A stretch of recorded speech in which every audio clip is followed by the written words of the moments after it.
అందరికీ place the lord. నా పేరు దీవెన. వచ్చిన దైవజనులందరికీ ప్లేస్ ది లార్డ్.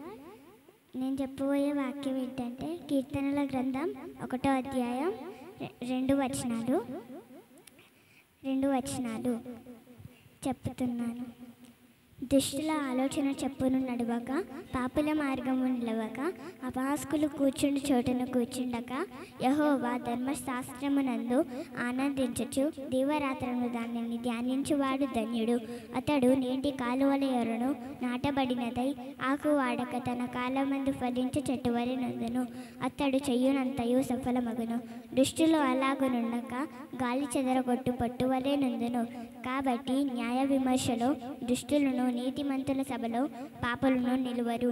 నీతిమంతుల మార్గము యెహోవాకు తెలియను. నీతిమంతుల సభలో పాపులను నిలువరు. నీతిమంతుల మార్గము యెహోవాకు తెలియను. దుష్టుల మార్గము నాశనమగునకు నడుపును. అన్యజనులు ఎలా అల్లరి రేపుచున్నారు, జనములు ఎలా వ్యర్థమైన దానిని తలంచుచున్నవి.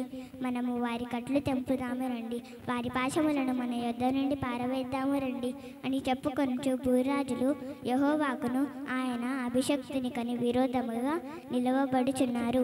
ఏలికలు ఏకీభవించి ఆలోచన చెయ్యుచున్నారు. ఆకాశమందు ఆసీనుడగు వాడు నవ్వుచున్నాడు. ప్రభువు వారిని చూచి అపహసించుచున్నాడు. ఆయన ఉగ్రుడై వారితో పలుకును. ప్రచండ కోపము చేత వారిని తల్లడింపజేయును. నేను నా పరిశుద్ధ పర్వతమైన సియోను మీద నా రాజును ఆసీనునిగా చేసి ఉన్నాను.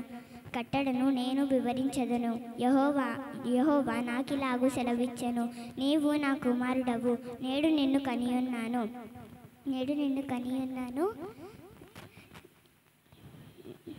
నన్ను అడుగుము, జనములను నీకు స్వాస్థ్యముగాను భూమి దిగంతముల వరకు నీకు సొత్తుగా ఇచ్చెదను. ఇనుపదండము చేత వారిని నీవు నలుగగొట్టెదవు. కుండను పగలగొట్టినట్టు వారిని నీవు ముక్క చెక్కలుగా పగలగొట్టెదవు. కాబట్టి రాజులారా వివేకులై ఉండుడి, భూపతులారా బోధనందుడి. భయభక్తులు కలిగి యెహోవాకు సేవించుడి. గడగడ వణుకుచు సంతోషించుడి. ఆయన కోపము త్వరగా రగులును. కుమారుని ముద్దు పెట్టుకొనుడి, లేని ఎడల ఆయన కోపించెను. అప్పుడు మీరు త్రొవ్వ తప్పి నశించెదరు. యెహోవాను ఆశ్రయించు వారందరూ ధన్యులు. Thank you.